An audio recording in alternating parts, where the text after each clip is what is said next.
welcome to Social Science. This is the continuity of Post-Independent India, second unit.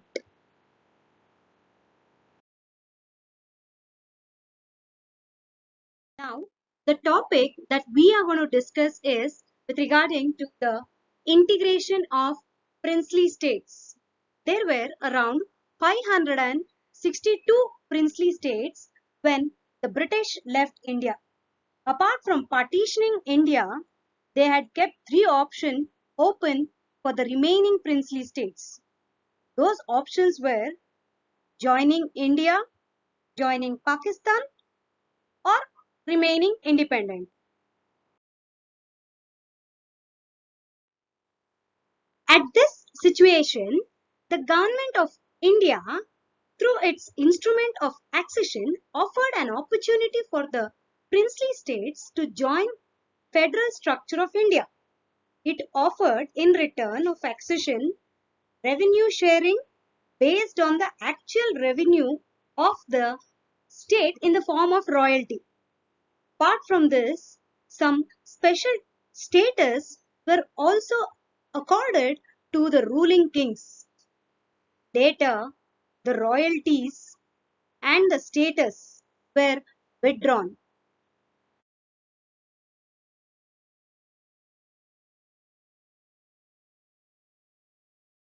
During the integration of Indian princely states, strong opposition came from Junagadh, Jammu and Kashmir, and Hyderabad states. Under the leadership of Sardar Vallabhbhai Patel, who is known as Iron Man of India, was successful in integrating the princely states to Indian Federation.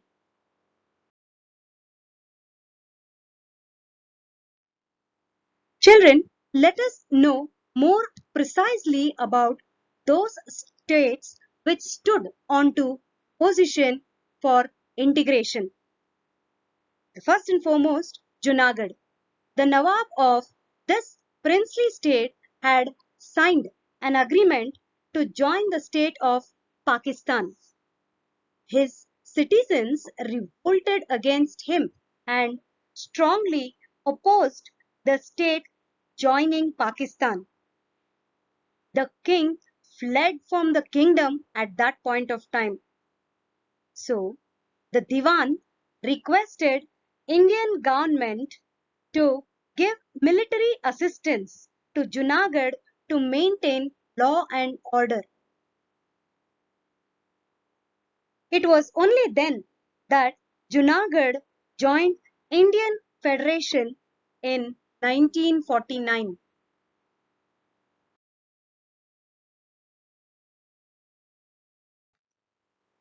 The next one is Hyderabad.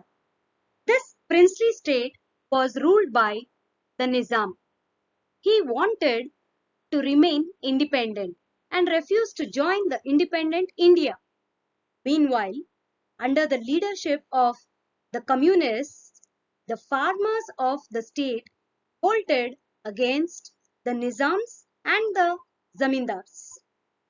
The people, angry with cruel army called Razakars, which had the patronage of Nizams, revolted.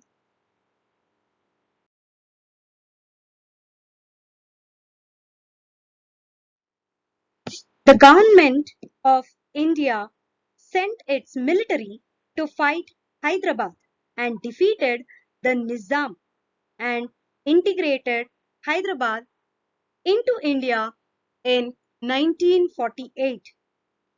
Vallabhbhai Patel could find a solution to this with his firm decision.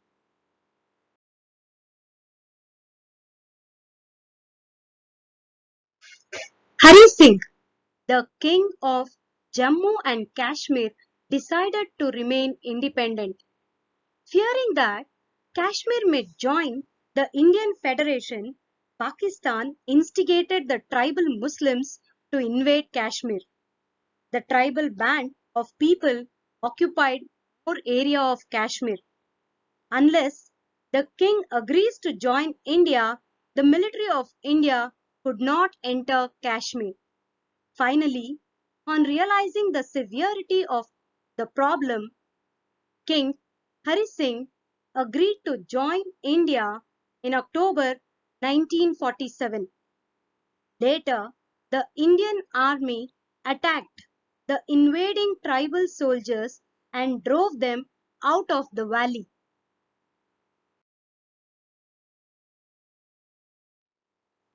One part of the Kashmir remained with Pakistan. India complained at UNO against Pakistan on this issue. UNO issued battle truce on January 1st, 1949.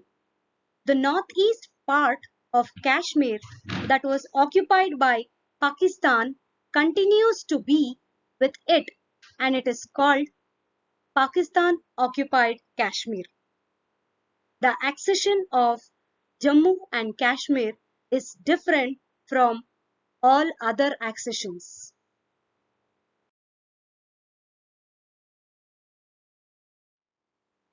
Even after independence, Pondicherry continued to be under the control of the French, along with Karaikal, Mahe, and Chandranagar. Many political parties like Congress, Communists, and others wanted them to become a part of India. As a result, all of these parts got integrated in 1954. Pondicherry became Union Territory of India in 1963.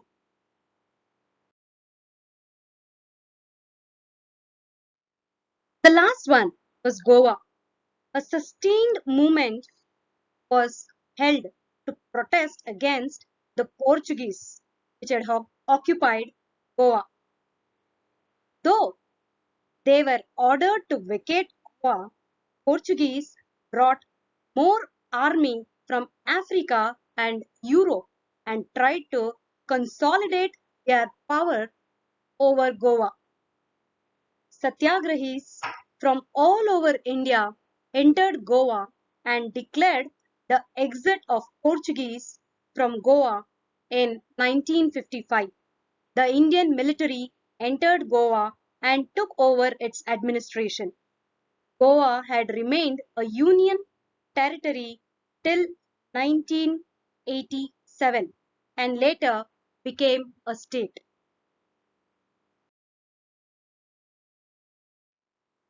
Now, the next one was regarding the reorganization of states based on languages.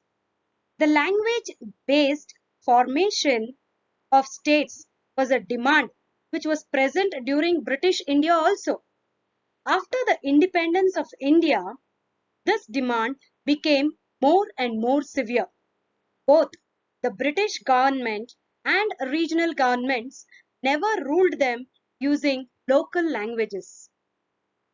In this background, formation of states based on languages was desired. After the death of Potti Sriramulu, who died after 54 days of hunger strike demanding for Vishalandra, the demand for language-based state reorganization went up. As a result, Andhra Pradesh was formed in 1953.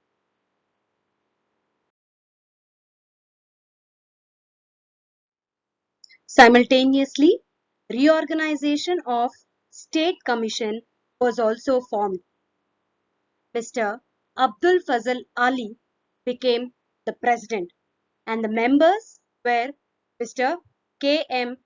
Panikkar and Pandit Hruday Nath Kanzru. Based on the report of this commission, State Reorganization Act was brought into effect. According to this act, 14 states and 6 union territories were formed.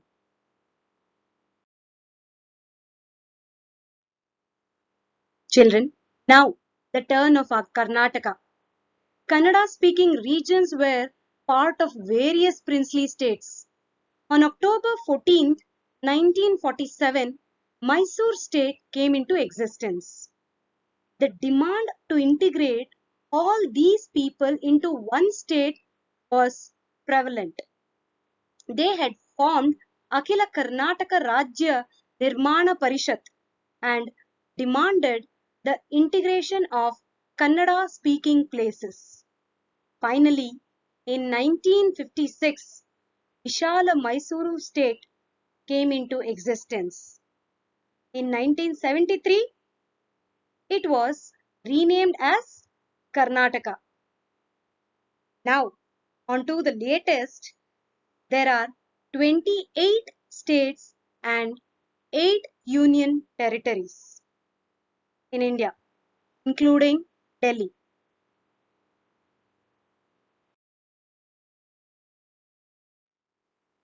Thank you.